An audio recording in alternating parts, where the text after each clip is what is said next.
Hi guys, welcome back to my channel. So today I'm going to show us how to make the perfect egusi soup. First thing, you have your scotch bonnet. I like the scotch bonnet for this recipe. I also have the blended onions and pepper I'm going to use to boil this beef, and my shaki, which is also called tripe. You can use any animal protein of choice. I have 2 cups of egusi here. What you are seeing in the egusi is pepper that I use to preserve the egusi. That kind of pepper is used to preserve your melon seeds to avoid attack from pests and all of that. Next thing, I have the palm oil for this recipe. I have my seasoning, my salt, dry pepper. I also have my crayfish and my fresh ugu leaves. Make sure your ugu for this recipe is fresh. You can't miss that. Next, I have my dry fish. I like this fish for this recipe because it enhances the taste of the soup very well for me. Now, the first thing you want to do is in boiling water, you're going to soak your fish for some time. I like to do that to keep the fish moist and tender. Some people skip this part of this recipe, but I don't skip it. It also makes me ensure that I'm not taking any dirt into the soup. It's also a way of cleaning the fish. When you soak it just for some time, next thing we're going to do is boil our beef and our shaki and your goat meat and your chicken, whatever you are using for this recipe. If your kanda is not pre-cooked, I think this is the time for you to put everything in and boil. Now I'm just going to pour in the beef and the shaki and everything that I'm using for this soup to make sure they boil and they cook very well. You're going to make sure you wash your proteins very well to get rid of any kind of dirt that will ruin this recipe for you.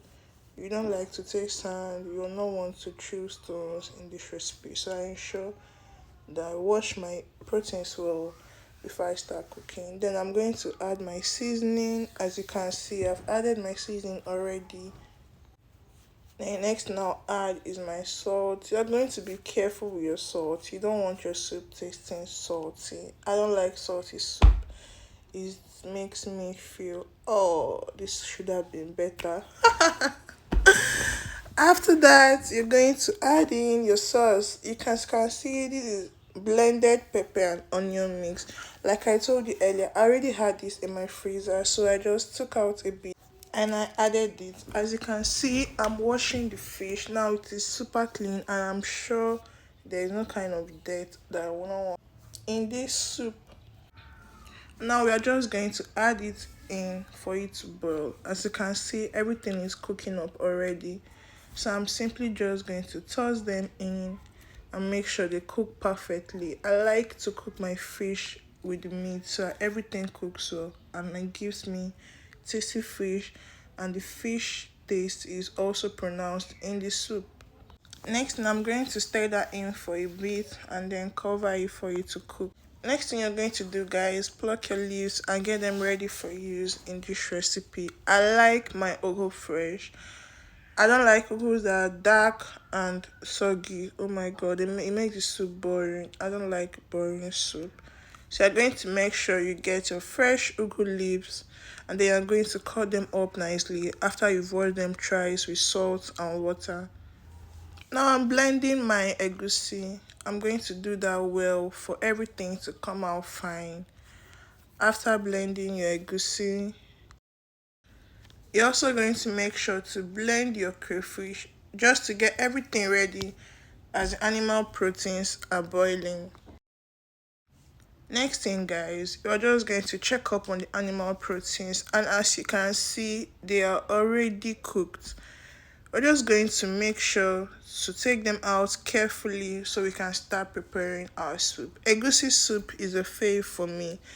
It is my favorite kind of soup because it's super easy, nutritious, and it tastes really nice. You should try this out, guys. While you're waiting for me to completely take that out, please like and subscribe to my page, guys. Thank you. I'm not done taking that out, so I'm just going to carefully take them out until I'm done with everything being on another plate and the pot being empty. it's time for me to fry my egusi and get to my favorite parts of this recipe, guys. You can't miss this out. So for this part, this is where it gets interesting, guys. You're going to just heat up some oil, then add your onions. I like to cut my onions in tiny sizes so it's not really noticeable in the soup, but the taste of the freshness is still there. I like to use onions for egusi. Then the next thing you want to do is to pour in your blended egusi.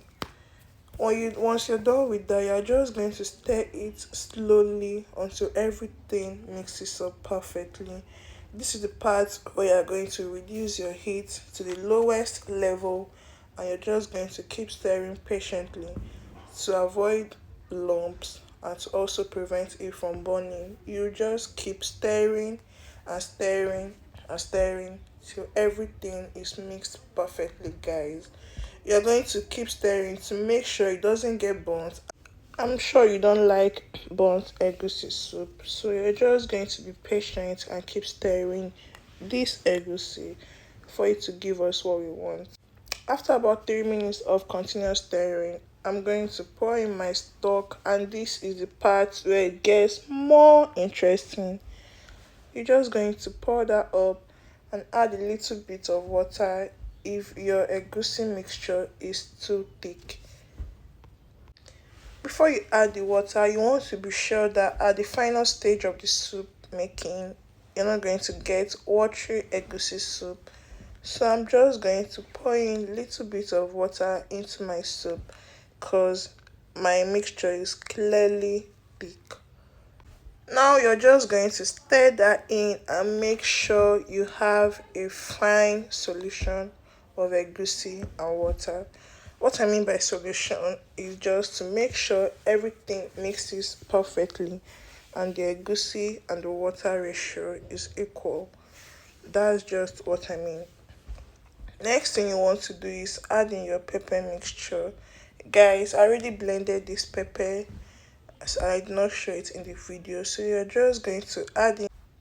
For this recipe, I added extra dry pepper. You can skip this part if you don't like pepper. Now if you love pepper like me, you're going to make sure it is not too peppery. Now it's time to add your crayfish and your salt and your seasoning. I added extra salt and extra seasoning, as you can see the video. And this is me adding the seasoning, and the next thing I'm going to be adding is the crayfish.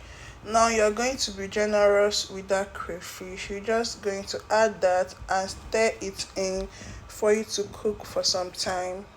Now let's check up on the soup. As you can see, it is boiling, and I added extra water because my soup was still too thick. While I've done that, I'm just going to pour in my proteins and stir everything. Remember, your pot is still going to be on low to medium heat to prevent your egusi from burning. I don't like burnt egusi at all, so I just like to use low heat to make the soup until I'm almost done with the soup. That way, you're also going to ensure that the egusi cooks properly without burning. Please, guys, if you haven't subscribed to my page, please subscribe. Thank you. I promise I'm going to give you more and more recipes. You just have to support me. Thank you, guys. Now this is the part where the soup is almost done. I'm going to add in extra crayfish for that flavor and taste. I like crayfish, so you're just going to put in extra, and then you're going to add in your vegetables. I like to add in my vegetables at the last point and just let it cook for some time before I bring it down to make sure the vegetables retain their nutritional values.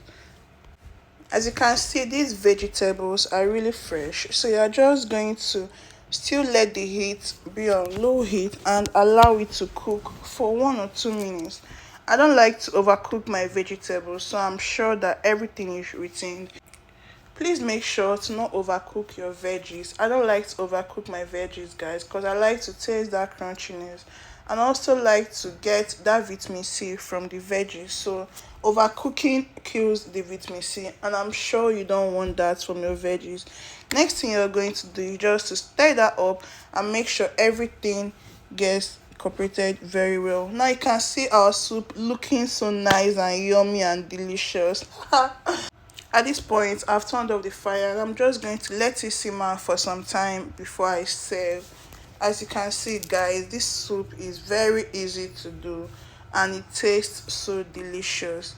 Everything you need for this recipe is in the description box. Now, if you enjoyed this video, please, I need you to like and subscribe to my page because I'm just going to give you more and more recipes just like your favorite egusi soup. Egusi soup is something you should try out if you haven't, and I'm sure you're going to thank me later. Bye, guys.